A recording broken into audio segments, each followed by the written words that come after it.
का करता रहो? क्या करता रहा मतलब?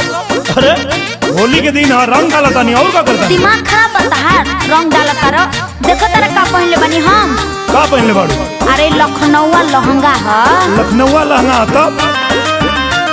हजार गाड़ी हो हजार गाड़ी, हजार गाड़ी हो हजार गाड़ी, रंग डलबा दे हम। सुन लो, रंग डलबा दे हम हजार गाड़ी, रंग डलबा दे हम हजार गाड़ी, रंग डलबा दे हम। हजार गाड़ी रे हजार गाड़ी, हजार गाड़ी रे हजार गाड़ी, हमार कुछ ना बिगाड़ी।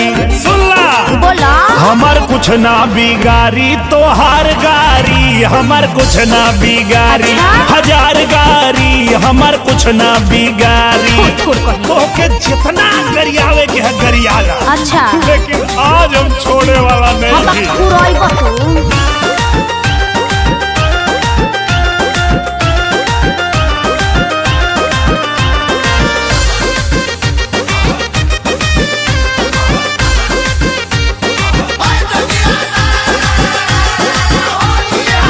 भागना तो धरा जाई बाबू। आज लेना धराई तब का धराई। बेफर मत बना, होली के दिनवा पिटा जाई बाबू। अरे तू हमार चिंता छोड़ा, अपने बारे में सोचा।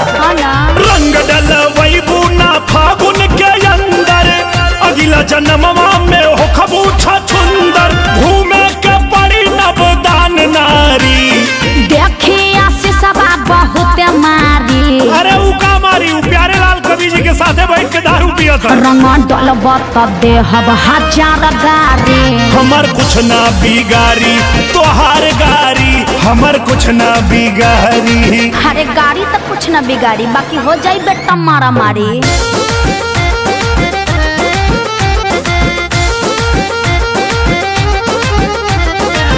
पेन्हले बानी ड्रेस तनी महंगा, अरे ड्रेस के पीछे बड़ी बवाल भइल बा ए बाबू। कैसन बवाल? रंगे न दे हवाई लखनऊआ लहंगा। एकर मतलब तू हमरा बारे में ठीक से नहीं खो जाना। करके आइल बानी फूल तैयारी, हमके ना समझारी ते सखे सारी। नहीं मन बतले हब डबल साड़ी, हम कीन देव तोहके दुकान सारी। नहीं के न बता दे हब हजार गाड़ी, चला लहंगा दिया दी बहुत भारी। नहीं के न बता दे हब हजार गाड़ी, चला लहंगा दिया दी। हाँ तो ठीक बा, लो लगा लो। एकदम आराम से खड़ा रहा। अरे अरे तनी आराम से, अरे तनी और आराम से हो गई ना, तो चलो दिया दो। आई बाप, का भइल?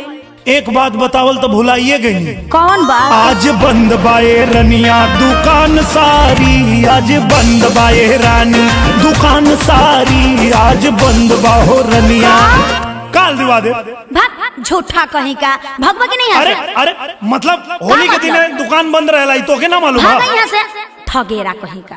होली में चूना लगा कर चल गई।